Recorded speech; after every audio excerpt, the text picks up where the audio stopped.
All right, day 9. It's here.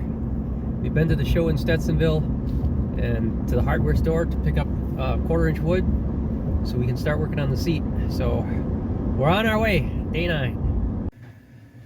All right, game on. Day 9, we're gonna get this done. So first thing, I'm gonna shave off these little bits. And I'm gonna make a pattern of this so I know what to cut. And this, so I know how to cut those boards. That's the goal right now. All right, and those pieces are trimmed. On to the next part. We got her. All right, and the way I'm transferring the pattern is I just put a little bit of this true oil.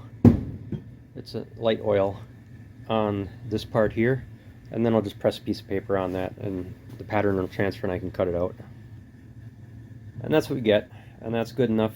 You know, we're cutting a board for under the seat of a John Deere. We're not landing you know, a rover on Mars or anything. We don't have to be super precise. All right, we got that pattern transferred. All I gotta do is keep it, you know, a certain distance from this edge, from one edge, whatever it is, and in theory it'll fit. I'll have to measure to make sure it's the same on both sides, but it should be.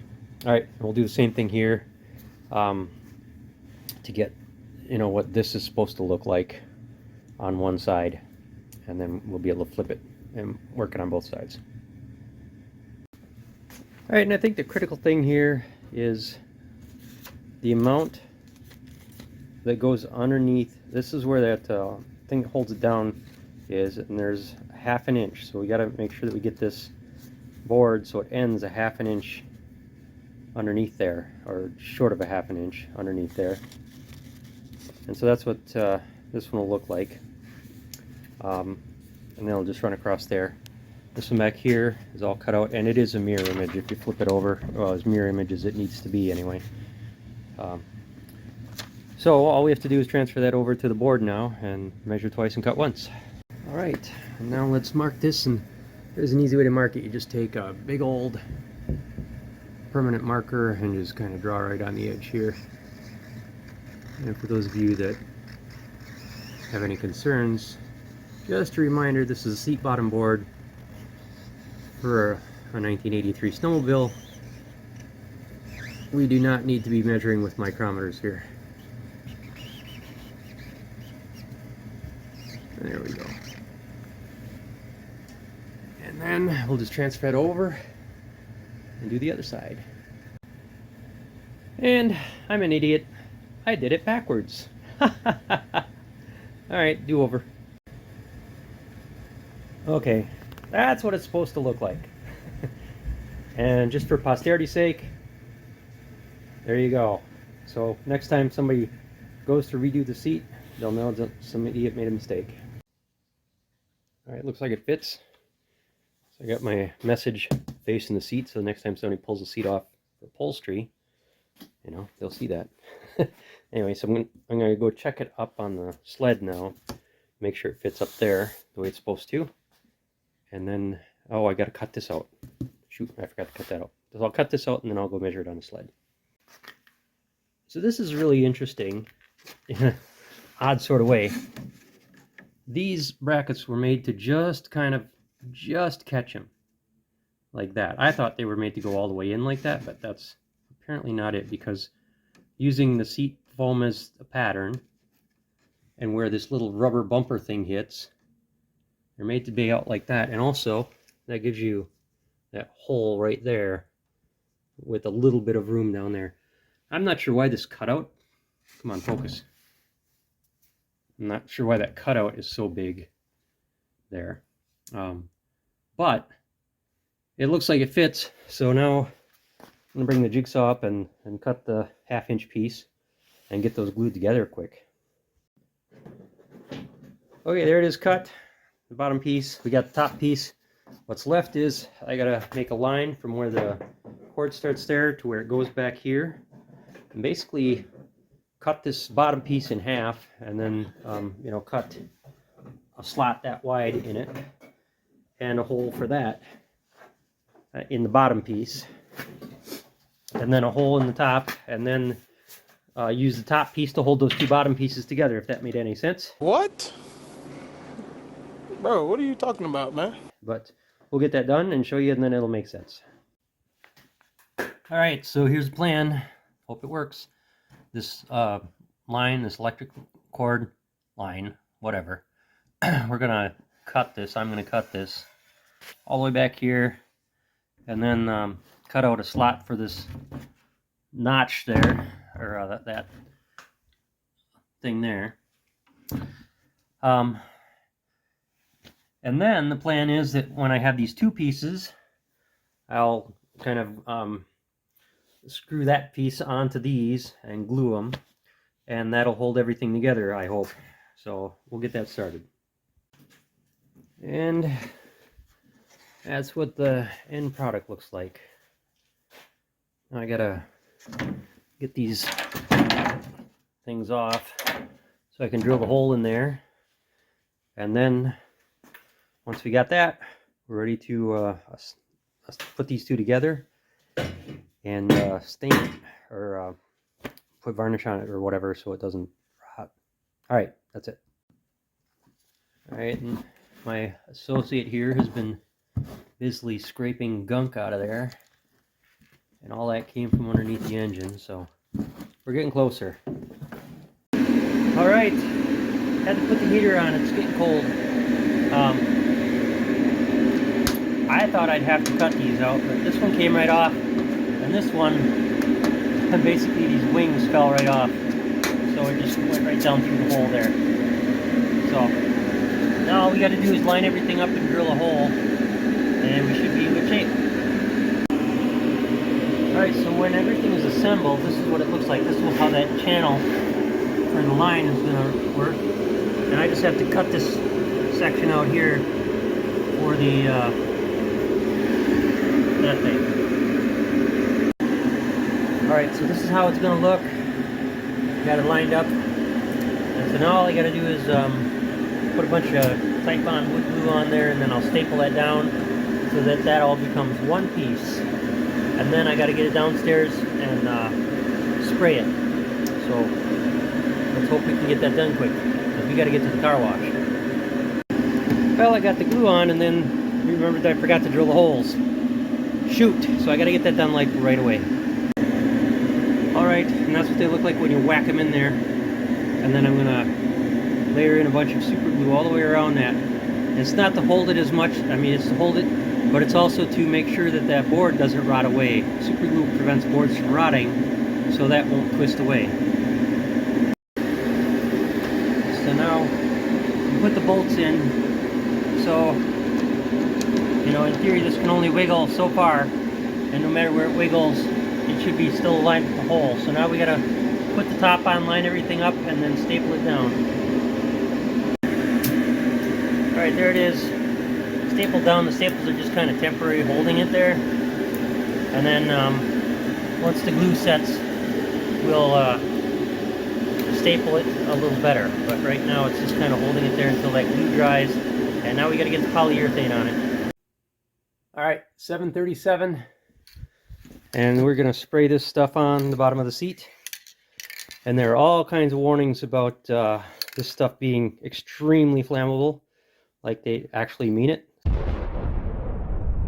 So we're going to shut that off, and you need a well-ventilated area, so away from flames. So in my basement next to the furnace wasn't the best place.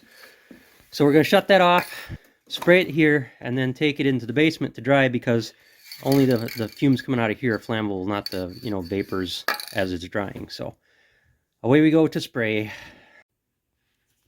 Alright, I don't know if I was really expecting it to be that easy, but it worked really easily.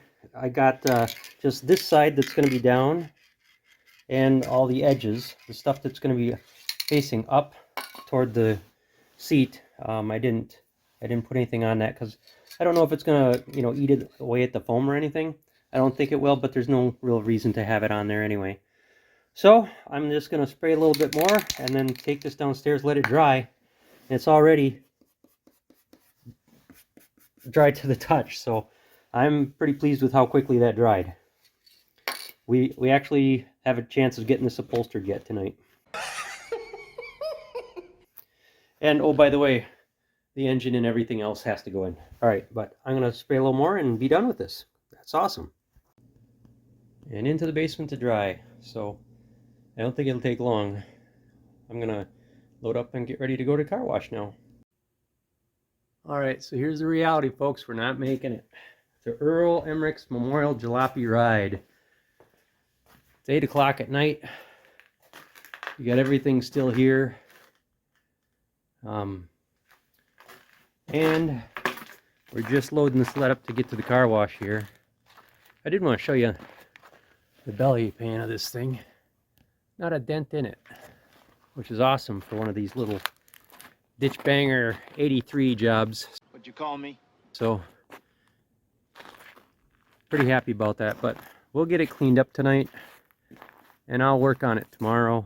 But yeah, there's no way we'll make it for the ride, but we'll see if we get done on day 10. You know, maybe I miss it by 7 hours or something. So I'm calling it for tonight. We won't have any video at the car wash. That's the end of day 9, everybody. We'll see you tomorrow. All right, day 10, we did not make Earl's ride, but we did make it to the car wash. So did a pretty good job. It was hard to see in there with all the steam because it's, you know, hot water and cold air. So we got most of it cleaned out, and I'm gonna spend a little time toweling out the rest here and see what we can do to get this thing cleaned out, dried out, and then ready for the engine to be installed. Probably won't get to the engine today. Probably just work on the upholstery a little bit and call it a day because I'm still not feeling that great. And now the slow, tedious task of turning stuff like that into stuff like that with a little bit of gunk degreaser. There's one thing of cleaning apart, it's another thing to get grease off. So we'll go compartment by compartment by compartment, just work our way forward to back, right to left, get it done. Alright, making progress, but I am gonna pull these 2 hoses out. I'm just getting the video so I know which hose goes where, and I'm able to remember how to hook these things back up. Take off, you hosers. So that's it for that, and then I'll get underneath where those hoses go. Okay, that bottom hose does not come off very easily, so I just made the executive decision to leave it on and clean underneath it. Once I got this top hose off here, I could get underneath it pretty easily. So that's where we're at. It's looking better. I still got, you know, half a sled to go, but making progress. You know, I've never seen so much grease and junk in an engine compartment. This here, this grease came from underneath here. I mean, how do you get that much grease and oil and junk underneath this the plate there? It just doesn't make any sense where this all came from. It's like I don't know, somebody must have dumped like 10 gallons of oil in it. I have no idea. Okay, I'm calling it. That's day 10. And we got it clean. And, you know, I won't go into how filthy it was, but it was filthy. And the easy way to tell how filthy it was is there's a plate down there, a steel plate. It's it starts off even with the base, the pan, and then goes up about an inch. We didn't know that plate was there. We didn't know the plate was separate from the bottom, right? It was just that filthy down there. And everything was just caked with grease, like everything you can imagine. Even under these the steps is caked with grease. So 3 rolls of shop towels later, a can of gunk degreaser, foaming degreaser. All that stuff worked great.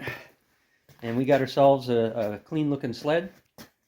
And when it was at the car wash here, we cleaned out the tank, sprayed the tank out, and I just wiped it out here, so we don't have a lot of varnish left in there, I hope. I'm going to dump a can of seafoam in there, let that soak up anything that's left.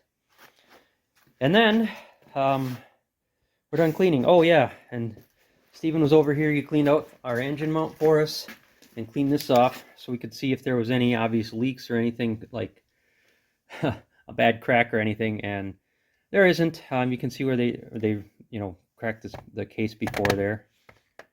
Put some silicone on it, but yeah, so we're ready to move on to the next step, and we were just debating whether that next step should be replacing these wires, since we don't have to make Earl show, and it's really easy to get at those wires right now. I'm really tempted to replace those wires, especially since like that one is already cracking, that one is cracking, but we don't know how to get these handlebars off, because I assume you have to pull the handlebars off or something, but I'll figure that out. Anyway, so that's it, day 10. We didn't make the ride, but we did get the thing clean, and this took me literally all day to get this clean, right? Mm-hmm. Yeah. I was snowmobiling with my friend for like 4 hours. All right. He was cleaning the whole time. That's it. Day 9, 10. Done. Missed it. Oh well. We'll update when day 11 shows up.